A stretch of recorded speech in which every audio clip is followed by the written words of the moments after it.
The brake lever itself has been built. What it consists of is this back lever right here, along with a brake wear indicator which works against this little tiny triangle which I painted. What happens is, after you tighten your brakes and tighten your brakes and tighten your brakes, if this indicator right here matches the line right there, it's not above it or below it, then you need to replace your brakes. And let's go over just for a moment how brakes wear. Brakes are made of asbestos. The reason they're made of asbestos does not burn. What happens when high heat hits asbestos in the brake situation is it disintegrates into a dust.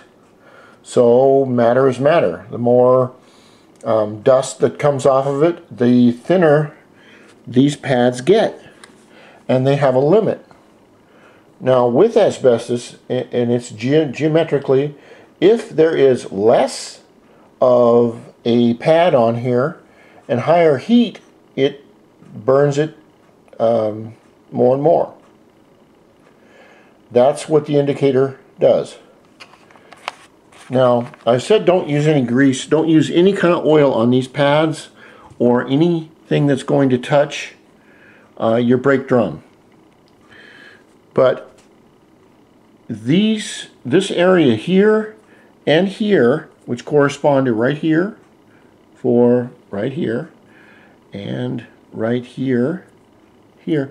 This is your fulcrum, which is bolted in there, and this is your movable lever. What happens is, well, I'll show you when I get the brakes on there.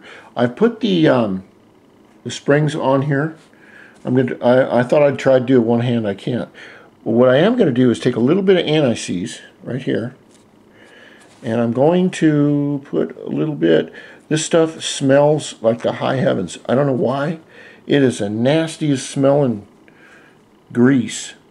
I want to put just a little tiny bit on the fulcrum and a little bit on the lever right here.